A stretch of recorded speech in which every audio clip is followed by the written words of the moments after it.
سے خطاب کیا، عمر سعد تم لوگوں نے بلایا تھا، ہم آئے ہیں، اگر گوارا نہیں ہے تو ہم واپس چلے جائیں۔ کہ نہیں، ممکن نہیں ہے، اگر لڑنا ہی چاہتے ہو تو پانی پلا دو، پیاسا بہت ہوں۔ لقد نشفت کبدی من الظما، میرا جگر پیاس سے ٹکڑے ٹکڑے ہو گیا۔ کہتا ممکن نہیں ہے۔ کہا اچھا پھر ہم اکیلے ہیں، ایک ایک کر کے آؤ لڑو۔ کہاں یہ ممکن ہے؟ ایک ایک کر کے آتا رہا، ایک ایک کر کے آتا رہا۔ ذوالفقار کو نیام سے نکالا، حسین ابن علی نے جو بھی سامنے آیا فی النار ہوا۔ کچھ دیر کے بعد عمر سعد کہتا نہیں نہیں، اس طرح قابو نہ پا سکو گے، یہ حیدر کرار کا بیٹا ہے، سب مل کر کے حملہ کرو۔ فوج نے مل کر کے حملہ کیا، حسین ابن علی نے اپنے آپ کو کعبے پر لیا، میسرے پر گئے، میمنے پر الٹ دیا، میمنے پر آئے، میسرے پر الٹ دیا۔ راوی کہتا ہے میں نے نہیں دیکھا ایسا کوئی مظلوم، ایسا پیاسا، ایسا غمزدہ لیکن اس طریقے سے حملہ کرے۔ فوجیں بھاگ رہی ہے، مولا کے سامنے سے فوجیں بھاگ رہی ہیں، آواز آ رہی الامان الحفیظ۔ اور جب کوئی بھاگتا ہے تو کہتے ہیں ارے بھاگتے گاؤ، تم نے میرے عون محمد کو قتل کر دیا، تم نے میرے قاسم کا لاشا پامال کر دیا، تم نے علی اکبر کے سینے کو چھلی کر دیا۔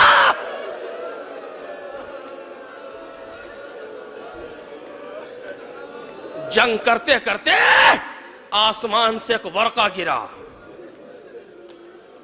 جس پر لکھا تھا یا حسین ما حتمنا علیک الموت وما الزمنا علیک الشہادہ، اے حسین ہم نے تم پر موت کو حتمی نہیں کیا، شہادت کو لازمی نہیں کیا۔ اگر ان کافروں کو، ان فاجروں کو ہلاک کرنا چاہتے ہو، زمین و آسمان کے درمیان ملائکہ آگ کا گرز لیے ہوئے تمہارے امر کے منتظر ہیں۔ ورقے کی پشت پر اس وعدے کا تذکرہ تھا جو حسین ابن علی نے بچپن میں کیا تھا۔ سمجھ لیا، ورقے کو پھینک دیا، آواز دی اے میرے مالک وددتو ان اقتلا واحییا 70,000 مرہ، اے پروردگار میں دوست رکھتا ہوں کہ تیری راہ میں 70,000 مرتبہ قتل کیا جاؤں پھر زندہ کیا جاؤں۔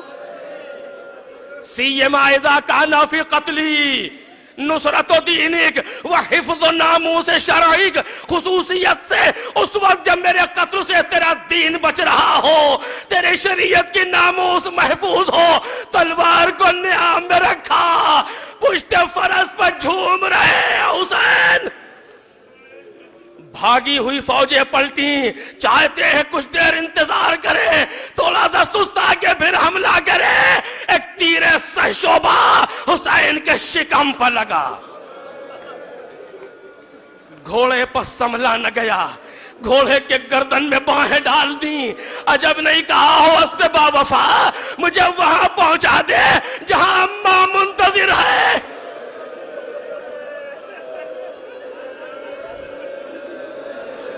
آخری فقرہ مجلس تمام، ذوالجناح ایک جگہ پر لے کر کے چلا اور ٹھہرا۔ حسین ابن علی نے غور سے زمین کو دیکھا، پشت فرس سے زمین پر آئے، گر کر کے کھڑے ہوئے۔ تاریخ کہتی ہے جب تک مولا سے کھڑا رہا گیا بیٹھے نہیں، جب تک بیٹھا گیا لیٹے نہیں۔ ہاں عزیزو ابھی کھڑے کھڑے جنگ کر رہے ہیں۔ عمر سعد نے آواز دی ارے تیروں کی بارش کرو، 4,000 تیر انداز، 4,000 تیر اندازوں نے حسین کو گھیرا، تیروں کی بارش شروع ہوئی، ادھر سے تیر ادھر، ادھر سے تیر ادھر، حسین درمیان میں خاک پر گرے۔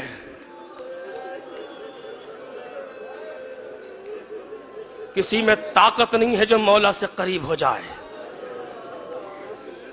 حمید ابن مسلم کہتا ہے میں نے نہیں دیکھا کسی انسان کو جو اس طریقے سے جس کا چہرہ چمک رہا ہو، جیسے 14ویں رات کا چاند چمکتا ہے ایسے حسین کا چہرہ چمک رہا ہے، آنکھیں بند ہیں حسین کی۔ اچانک امام حسین نے سینے پر وزن محسوس کیا، آنکھوں کو کھولا، کان کا میں ہوں شمر، بس آخری فقرہ، میں ہوں شمر کا ذرا سر سے امامہ تو ہٹا، یہ کپڑا تو ہٹا سر سے کپڑا ہٹایا۔ صدق جد رسول اللہ، میرے جد رسول خدا نے سچ کہا تھا۔ کیا کہا تھا؟ حسین تیرا قاتل مبروز ہوگا۔ بگڑ گیا، امام حسین کو پلٹ دیا، کہتا پشت گردن سے ذبح کروں گا۔ منتظر تھے حسین، جیسے پیشانی خاک پا گئی، کہا کہ گھر میں کربلا کو سمیٹا، پیشانی کو رکھ دیا، اے میرے پروردگار، لا معبود سواک۔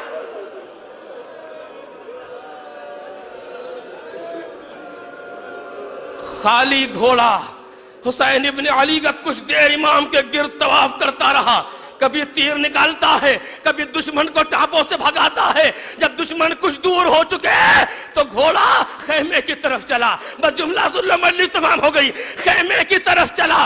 بچی نے باپ کے گھوڑے کی آواز پہچانی، جلدی سے سکینہ باہر آئی، اب جو آ کر کے دیکھا زین ڈھلا ہوا، پیشانی بخون، بیویاں لپٹ گئی۔